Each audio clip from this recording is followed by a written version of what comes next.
Ayan, good morning guys, mga kapwa ko OFW riyan, Saudi Arabia, kahit saan man tayong lugar. Blessed morning at saka mga kachabi mami rin syempre.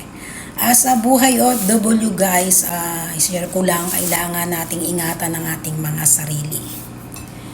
Syempre gagawa tayo ng paraan para di tayo dito magutom kasi sila dito guys ay hindi sila palakain talaga ng rice. Sila ay mahilig lang sa mga tinatinapay, sa mga nuggets, ganyan. Tayo namang buhay Pilipino, syempre nahanap natin ang rice.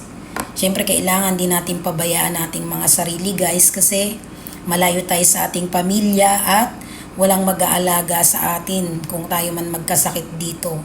Kung nakikita nyo guys, maraming nababalita ang mga OFW na nawawala ang kanilang buhay. Napakahirap ng ganong buhay, Lord.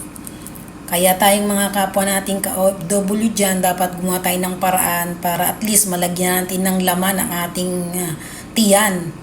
Hindi magutom, yun ba ibig sabihin? Kasi ang tanging kayaman natin dito bilang isang OFW ay yung lakas nating pangangatawan.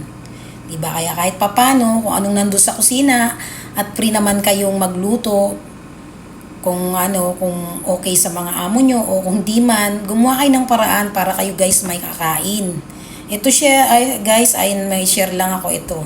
Gagawa naman ako ng pagkain. Ito yung talong. Ganito yung tsura guys ng talong dito. Ito nilaga ko guys. Ito ngayon ay hiwa-hiwain ko ng maliit. Siyempre lalagyan ko rin siya ng sibuyas. Lalagyan ko ng 2 itlog. Ito torta natin siya guys. 2 itlog. Then lalagyan natin ng tuna. Yung pinaka flavor niya and sa yung itlog. Lalagyan din natin ng harina.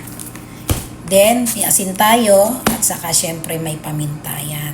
Share ko lang yan mga kapwa ko OFW, mga kachabi mami dyan, mga ka-reels sa YouTuber para hindi tayo magutom, hindi tayo sumabay sa kanilang mga fasting or whatever na tawag sa kanila kasi tayong mga Pilipino ay buhay sa pagkain ng rice or kanin, di ba? Kaya gumawa tayo ng paraan guys para hindi tayo syempre magutom. Lalo't na tayo ay nasa malayong lugar, malayo tayo sa ating buong pamilya. Yan guys, eto at ipapakita ko sa inyo guys kung paano ko lang naman gagawin. Syempre, pag-aalualuin lang na naman natin yung mga flavor na ginawa natin, nilaga lang natin. At hindi man tayo dito makapag-iihaw guys, iwain lang natin ng maliit yan. Mamaya papakita ko sa inyo guys yung pagkaprito ko na. Yun, salamat. Share ko lang. God bless sa ating lahat guys at mag-iingat po tayong lahat. At eto na nga guys, mga kachabi ma'am. Eto na nga po yung sinasabi ko kanina pinakita ko. Ayan na po, hiniwa-hiwa ko lang sibuyas ng maliit ng yung ating talong. Lagyan natin ng tuna. Then syempre lagyan na natin ng 2 itlog. Ngayon guys, ay lagyan lang din natin yan ng asin. Lagyan lang natin ng asin para sa inyong panimpla. And then maglagay lang din tayo ng paminta. Ayan. Then, syempre maglagay na tayo ng harina. Imimix lang natin yan. Yung mga sangkap na to, paghalu-haluin lang natin. Ito ay tortang talong. Ayan, ilagyan natin ng 2 itlog. With tuna. Ayan.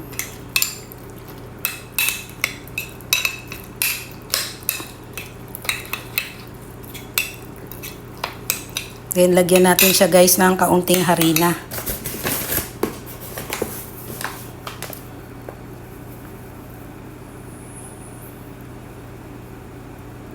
Para mabuo ba natin guys, pag pinirito natin.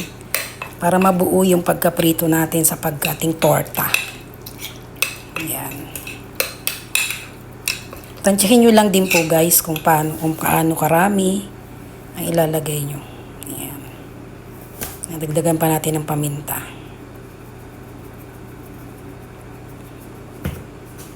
Sin.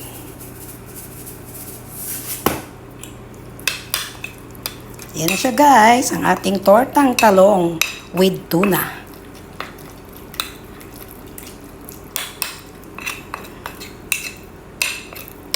Buhay abroad para hindi tayo magutom guys.